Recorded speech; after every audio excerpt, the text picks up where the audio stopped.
An Anas bin Malik radhiyallahu anhu qala Rasulullah sallallahu alaihi wasallam thalathun munjiyatun khasyatullahu ta'ala fi sirri wa alaniyah waridha fil adli wal ghadab wal qasdu fil faqri wal ghina wa thalathun muhlikatun hawaun muttaba'un wa syukhu mutta'un wa ijabu an nafsihi.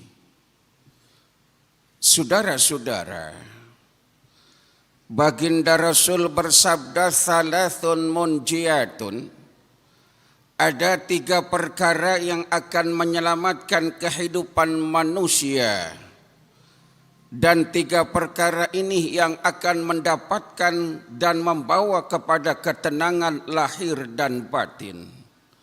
Allahumma salli ala Muhammad. Apa 3 perkara itu, saudara? Pertama, khasyatullahu ta'ala fi sirri wa alaniyah. Orang yang takut kepada Allah baik dalam keadaan terang-terangan maupun dalam keadaan sembunyi. Orang yang khusyuk ibadah kepada Allah baik dalam keadaan ramai maupun dalam keadaan sepi. Orang yang tetap taat kepada Allah baik orang lihat maupun tidak. Khasyatullahu ta'ala fi sirri wa alaniyah. Dia tetap khusyuk di dalam ibadah baik orang lihat ataupun tidak.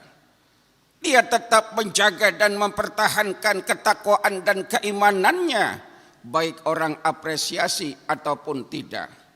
Karena sudah ada dalam hatinya semua ibadah untuk Allah Subhanahu wa ta'ala. Allahumma salli ala Muhammad. Sebab biasanya saudara, kita ibadah terasa mantap kalau dilihat orang banyak. Ibadah akan terasa hebat kalau melibatkan masyarakat luas. Ibadah di tengah khalayak bagus. Ibadah di tengah orang banyak perlu. Tapi jangan sampai mengesampingkan kita bahwasanya at-taqwa hahuna wa yusiru ila sadrihi salasa marat. Takwa itu ada di hati kita, saudara. Terkadang ibadah kalau diperhatikan orang khusyuknya lebih meningkat. Tapi kalau ibadahnya sendirian, pakaiannya asal jadi, apalagi bacaannya. Malah kadang-kadang ayat yang dibaca langganan, kulhu ama ina'a. Apa ditandai nama malaikat. Duhur kulhu, asar kulhu, maghrib kulhu, isya kulhu. Pas gitu subuh kata malaikat paling kulhu lagi loh. Jadi orang yang takut kepada Allah, ibadah kepada Allah orang lihat ataupun tidak. Kalau dia beribadah mendapatkan penglihatan manusia, ada apresiasi, itu mah bonus. Tapi bukan untuk itu kita ibadah. Wa ma umiru illa liya'budullaha mukhlishina lahuddin. Allahumma salli ala Muhammad. Maka Ramadan mengajarkan kepada kita ada ibadah di tengah khalayak dengan cara berjamaah. Ada ibadah ketika kita asyik berjumbu kepada Allah ketika orang lain asyik tertidur pulas. Ada keseimbangan antara ibadah sendiri dengan ibadah bersama-sama. Maka yang membawa kepada ketenangan adalah ketika dia ibadah khusyuk kepada Allah, orang lihat maupun tidak. Terkadang ibadah yang melibatkan orang banyak semangat. Maka di mana-mana salat Idul Adha, Idul Fitri pasti penuh. Malah kadang-kadang yang jarang datang, datangnya duluan. Apalagi kadang-kadang ibu-ibu sholat id. Orangnya belum nyampe, sejadahnya udah ada. Ya, takut nggak kebagian tempat. Ya. Saudara-saudara, itu yang pertama. Yang kedua, salasun munjiatun. Yang kedua adalah wal adlu fir ridha wal ghadab. Dia tetap adil baik dalam keadaan ridha maupun dalam keadaan marah. Ibadahnya kepada Allah tak pernah ternodai gara-gara urusannya dengan manusia lain. Kita kadang-kadang ibadah kan tergantung situasi hati, Pak. Ibadah lagi pegang uang banyak rasanya nikmat. Ibadah kalau lagi pikiran tenang rasanya mantap.